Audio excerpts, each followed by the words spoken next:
Selamat datang di Setitik Pena. Seiring makin berkembangnya pengobatan modern dengan segala kepraktisannya, pengobatan herbal alami mulai semakin ditinggalkan. Tanaman-tanaman yang dulunya dimanfaatkan untuk pengobatan makin lama makin dilupakan. Di episode ke-26 dari seri Herbal Nusantara ini, kita akan menjelajah 10 tanaman herbal yang hari ini kurang dikenal, namun sebenarnya memiliki manfaat luar biasa dan memiliki sejarah panjang dalam pengobatan tradisional. Mari kita mulai. 1. Mengkirai. Pohon mengkirai tumbuh liar di hutan-hutan tropis dan sering dianggap tak berguna. Padahal daunnya kaya akan senyawa fenolik dan flavonoid yang berfungsi sebagai antioksidan alami. Di banyak daerah, air rebusan daunnya digunakan sebagai penurun panas, penyegar tubuh, dan peluruh kencing.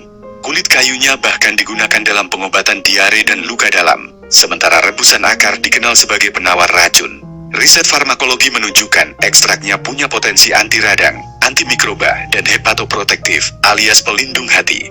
2. Nyiri abang. Nyiri abang merupakan mangrove dengan kulit batang yang mengandung tanin tinggi.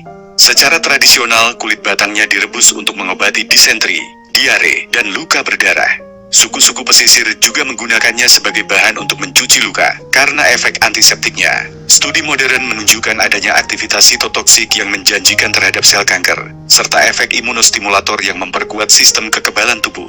Meski potensial, penggunaannya tetap harus hati-hati karena kandungan senyawa aktifnya cukup kuat. 3. Daun jamur. Tanaman ini disebut demikian karena daunnya sering digunakan sebagai campuran masakan mirip rasa jamur. Dalam pengobatan tradisional Papua Nugini dan wilayah Melanesia lain, daun jamur digunakan untuk menurunkan panas dan mempercepat pemulihan saat flu. Kandungan fitokimianya mencakup senyawa flavonoid, asam fenolat, dan karotenoid, yang memberi efek antioksidan tinggi. Studi awal menunjukkan potensi peningkatan daya tahan tubuh dan perlindungan terhadap stres oksidatif. 4. Sirih-sirihan. Dalam bahasa Melayu dikenal dengan nama akar petola hutan. Disebut demikian karena bentuk daun dan buahnya sekilas mirip gambas atau petola dalam bahasa Melayu. Tanaman merambat ini memiliki akar yang digunakan dalam pengobatan tradisional sebagai peluruh dahak, pereda nyeri, dan anti racun.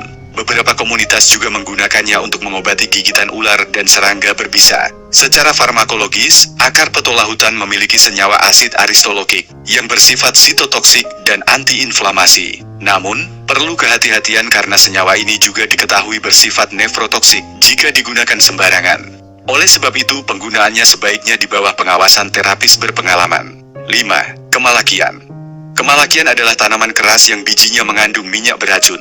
Namun dalam pengobatan tradisional, bijinya yang telah melalui proses khusus digunakan untuk mengatasi sembelit berat, pembersihan saluran pencernaan, bahkan sebagai bahan dalam ramuan luar untuk borok dan luka keras. Secara ilmiah, biji tanaman ini memiliki efek drastik sebagai pencahar kuat dan menunjukkan aktivitas anti kanker, antibakteri, dan anti-tumor. Penggunaan internalnya harus sangat hati-hati, karena dosis tinggi bisa menimbulkan keracunan serius. 6. Daun suji. Suji bukan sekadar pewarna hijau alami.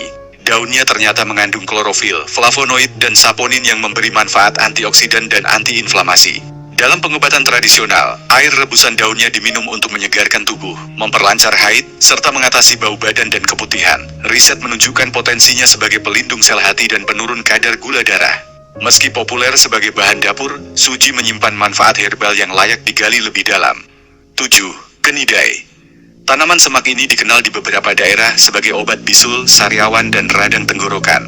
Daunnya dikunyah langsung atau dijadikan ramuan luar. Kulit batangnya juga digunakan untuk meredakan peradangan dan mempercepat penyembuhan luka. Studi ilmiah menunjukkan bahwa kenidai mengandung senyawa lignan dan tanin yang berkhasiat sebagai antibakteri dan anti radang. Di beberapa daerah, ekstrak kulit batangnya mulai dieksplorasi sebagai antiseptik herbal. 8. Pohon kendal. Pohon ini menghasilkan buah kecil yang sering diabaikan.